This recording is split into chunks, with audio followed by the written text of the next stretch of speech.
What's crack-a-lackin'? It's your boy Broshmo, just in case you did not know. So, we're back for weekly pick'em, kind of sort. If you can't tell, still sick, getting my voice back, so bear with me. But we finished the season strong, and now we're on to the playoffs. Finished last week 12-4, looking good. But as always, I can't get a gauge on the Cardinals. I just can't pick their games this year. That is what it is. But we finished the season strong, 164-91. And one, of course, that tie at the beginning of the year. But let's do the playoffs. A lot of interesting games this week. We're going to go week by week, of course. So I'm only going to do the 4 games, but I'm going to try to give a little bit more of a breakdown, kind of, sort of. And then we can discuss it in comment section below. That's what the comment section is there for. But go ahead and become a bro and subscribe. And leave a thumbs up if you enjoy the video. Helps the video get discovered. And y'all been doing a fantastic job, man. I mean, this channel is really starting to blow up bit by bit, and I try to get to all y'all's comments, so if I miss a few, my bad. I try. We have a lot of good conversations in the comments, though, and I really do appreciate that so much. And remember, be cool. We're trying to have a conversation. Y'all ain't gonna agree with much of what I have to say, but everyone has their opinion. Everyone's entitled to their opinion, but let's try to rationalize our opinions. But without further ado, again, more content on the way next week. But let's go ahead, let's get in. Let's start with the first game being the Bills versus the Texans. The Texans are a 2.5 point favorite currently with a 43.5 point over under. And I do have the Bills winning this one, 20-14. This is a very tough game to call. A lot of them are going to be pretty tough games to call. But what it came down to it for me was the Bills defense. I know that the Texans, they're coming into this game healthy, which is extremely important. Tunzel's back.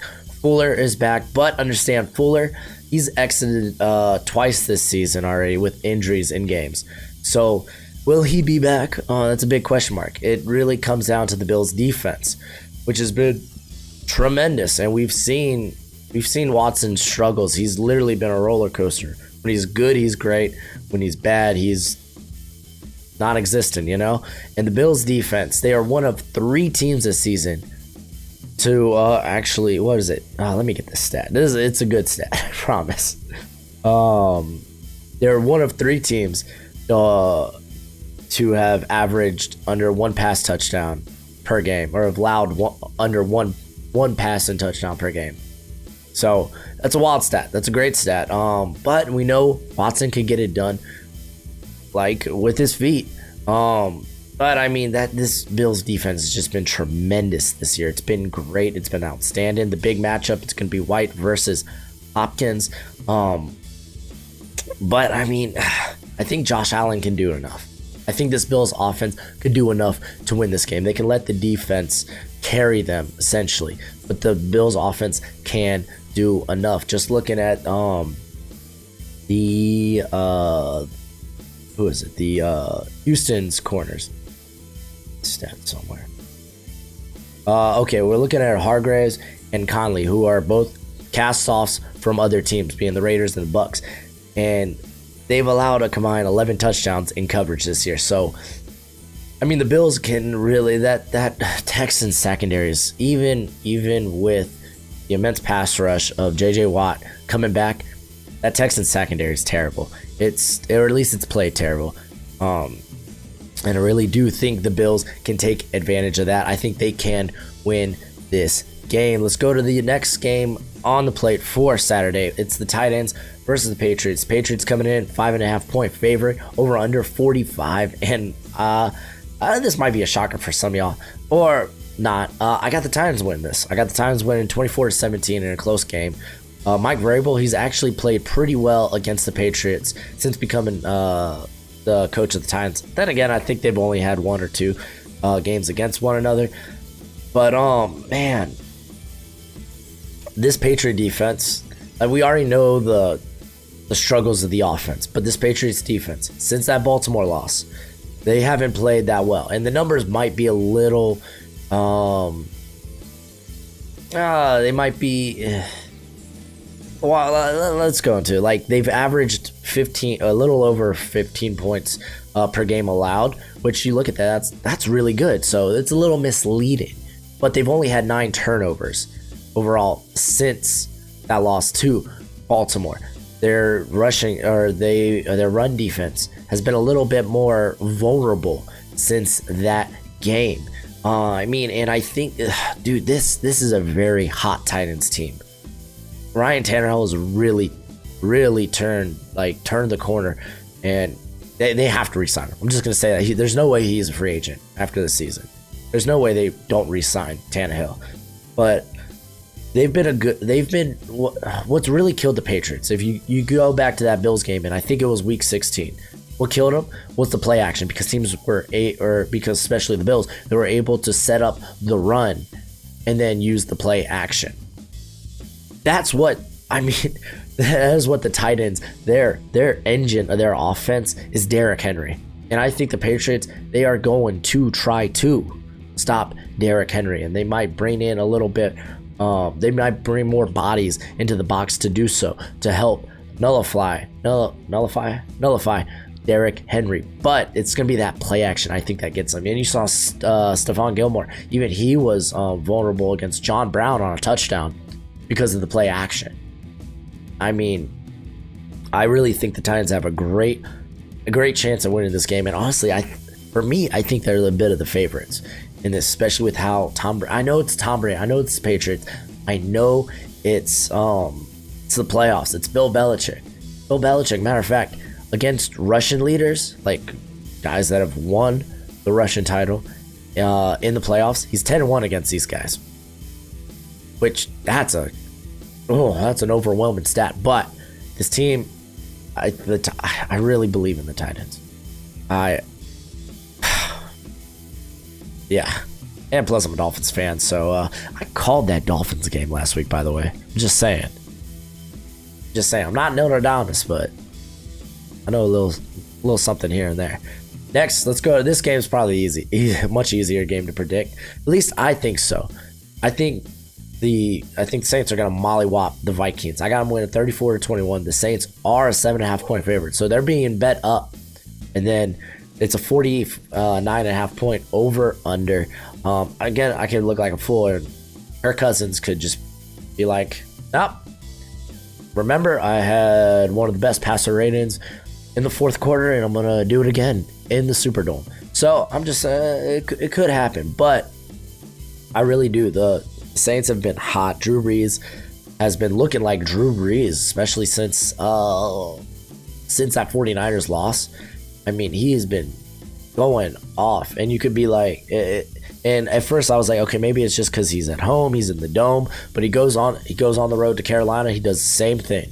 Granted, that's not a great Carolina team, but still, it's good to see Drew Brees attacking downfield, just looking like the old Drew Brees, and if anything, this Vikings defense, they're vulnerable in the secondary. Despite how great their safeties are playing, those corners have played terrible, horrible. Vikings fans, you know that already. Where they've been winning, their pass rush. They've been able to get to the passer. And it makes corners' lives a heck of a lot easier when you could force pressure. I don't think that's going to happen. And I'm all about the stats, dude. I'm all about the stats. It's take a quick look. So the Vikings defense, again, I try to do a bit of research before I make these picks. Just a little bit. And one of the funniest stats I found, because I love this Patriots defense, or this Minnesota defense.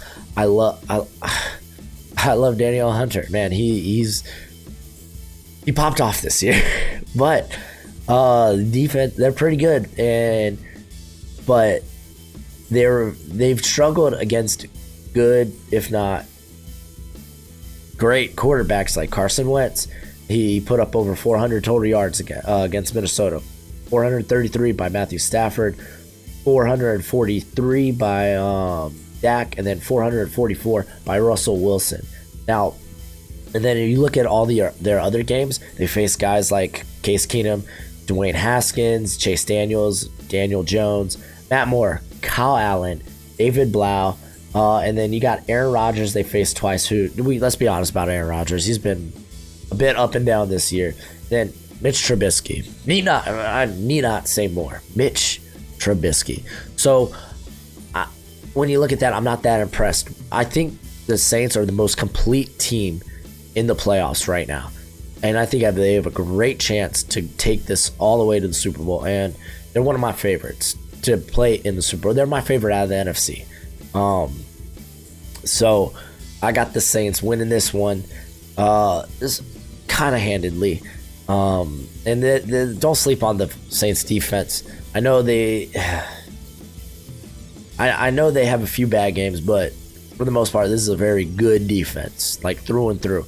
Demario Davis, Cameron Jordan, Marcus Williams, Marshawn Lattimore. This is a very good Saints defense. And let's go to the last game. This one actually might be the best game.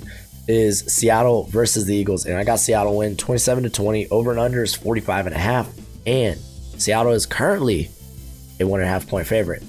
So another tough game, and it really comes down to me for because you have Carson Wentz and the rest of his team with a ton of injuries. The Eagles have had a ton of injuries. They're coming off a hot finish, winning the last 4, and looking pretty darn good in victory there. And then Seattle, you got Russell Wilson playing with, let's be honest, it's a subpar unit. It's a decline in defense. Defense has been very vulnerable. Defense kind of in the middle of a rebuild, kind of, sort of. They still have some of their veterans intact there. They're trying to add a few parts, but for the most part, it's especially the secondary has been very vulnerable. The defense has been very vulnerable there in Seattle. And then the Eagles, man, they're all beat up. Zach Ertz, I don't think he'll play this game. Not positive. I haven't seen a status on him, but they're hurt everywhere. Miles Sanders beat up. So it's receiver, Alshon Jeffrey, Deshaun Jackson. So you got the Eagles. They got for me, they have a big uphill fight. And then their secondary has not played great. It has not. It's bad. But I honestly, I would go. It's hard to bet against Russell Wilson. Russell Wilson is so good. He should be the MVP this year if Lamar Jackson was excluded. Lamar's been great. But Russell Wilson, honestly, what he's been able to do behind a subpar offensive line, and it's not like he's got a rookie wide receiver, Metcalf, who's popped off. Lockett's kind of been up and down this year, which has kind of been weird. But I mean, that doesn't take away from what Lockett can do, even with the ball out of his hands. And they've relied heavily on the rush attack, and they got Marshawn Lynch back. I don't know I don't know what kind of playing shape Marshawn Lynch is. They didn't really give him a lot of snaps in that San Fran loss, but I just don't think the Eagles can do enough here, especially offensively. I don't think that if this turns out into, if the Seahawks can get a double score lead on the Eagles, I don't see how the Eagles can respond. I don't see how the Eagles can play catch up with the amount of injuries. I love Carson Wentz. I think Carson Wentz is a great quarterback, but again, this is a real uphill climb for them. So I went with the Seahawks, but that's it for the video. Go ahead, do the YouTube thing, and yeah, let me know what you think in the comments. But as always, you be easy, my friends. Later.